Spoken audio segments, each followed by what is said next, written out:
Reciban un cordial saludo, estimados estudiantes. Bienvenidos a la asignatura de Historia. Continuamos estudiando cuáles fueron los aspectos más importantes en la época colonial. Sin embargo, en esta ocasión nos vamos a enfocar en estudiar un poco más sobre lo que es la religión y la educación en la colonia. Empezamos con un poco sobre lo que es la educación, la cual tuvo dos momentos.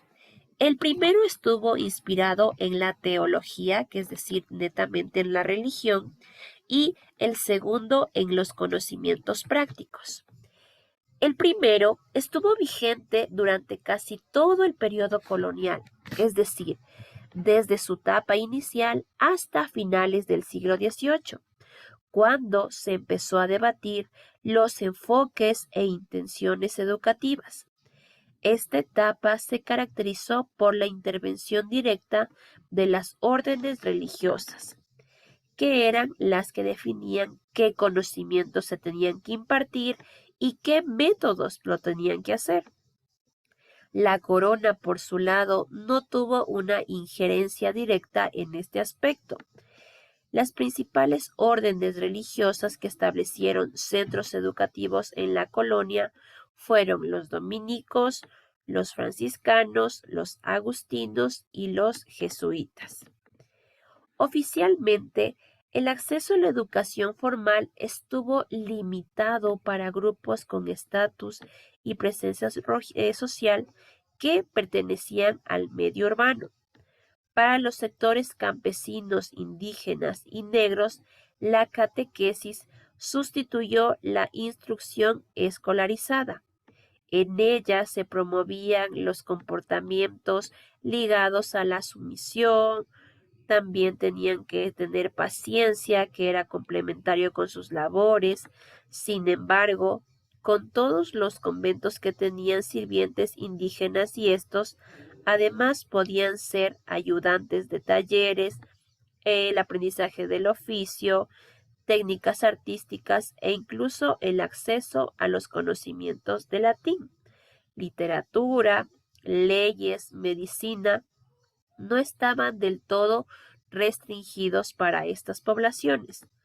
Por otra parte, hay que mencionar que como táctica de evangelización, los indígenas descendientes de la realeza se les dio una instrucción religiosa con fuerte énfasis en el aprendizaje de costumbres europeas y lengua española, similar a la que accedieron los grupos privilegiados.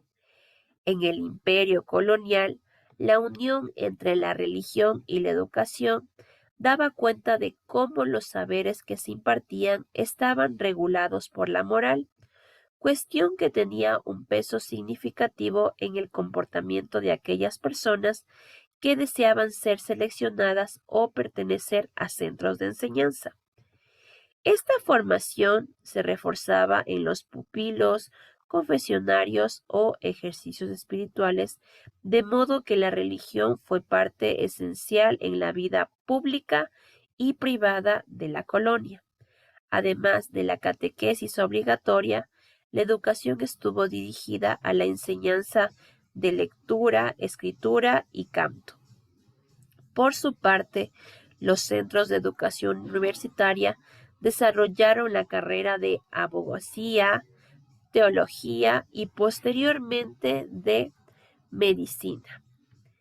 En la educación a finales del siglo XVIII, este tipo de educación empezó a ser cuestionada por representantes criollos, es decir, los descendientes de españoles que nacieron en América, los cuales estaban influenciados por el movimiento de renovación intelectual denominado la Ilustración.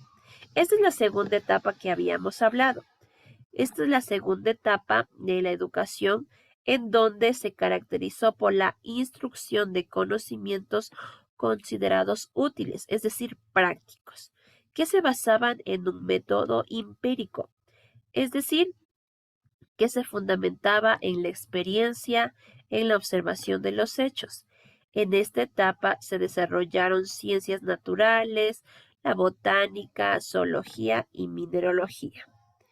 Pero dentro de esto también es muy importante resaltar que existían universidades de la Real Audiencia de Quito.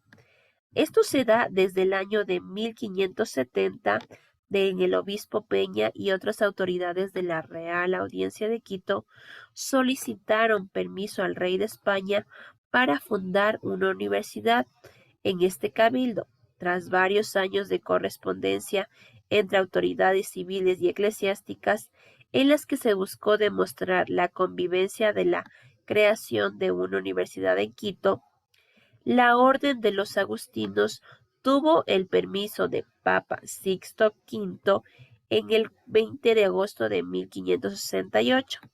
La primera universidad de la Real Audiencia de Quito fue San Fulgencio y funcionó en el convento de San Agustín, que se ubica en el actual centro histórico de la capital. Más tarde se crearon dos universidades más, como es la de San Gregorio Magno a cargo de los jesuitas y Santo Tomás a cargo de los dominicos. Vamos a enfocarnos en la Universidad San Fulgencio, la primera universidad. Estuvo a cargo de la orden religiosa de los agustinos, a pesar de que el permiso de su creación fue concebido en el año de 1568, debido a la falta de ciertas condiciones, apenas comenzó a funcionar en el año de 1603. La universidad inició con las facultades de Arte y Teología. Estuvo dirigida por el Consejo Superior conformado por el rector y 4 consejeros. Además, inició con 5 docentes, 4 de teología y 1 de arte. A partir del año de 1708, la Universidad de San Fulgencio empezó a otorgar en cánones y leyes hasta el 1786, cuando el rey Carlos III prohibió que la Universidad de San Fulgencio otorgase grados. Otra de las universidades que estábamos viendo era la Universidad San Gregorio Magno. Esta universidad fue inaugurada el 15 de septiembre de 1622 en las instalaciones del Colegio Seminario San Luis, ubicado en el actual Centro Metropolitano de Quito. El rector del colegio también se encargó de dirigir la universidad. Se enseñaban humanidades, arte y teología.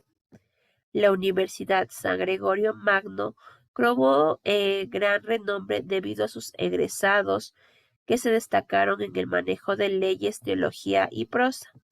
Uno de los ejemplos es Manuel Chussi, más conocido como Eugenio Espejo. Por último tenemos la Universidad Santo Tomás, la cual fue fundada en 1688, se inauguró y se convirtió en un grado de arte y teología. La universidad inició su dotación de libros enviada desde Europa con la admisión de 21 estudiantes becados por el obispo de la época. Ante la expulsión de los jesuitas, que esto fue en 1757, la Universidad Santo Tomás fue la única que quedó en la Real Audiencia de Quito.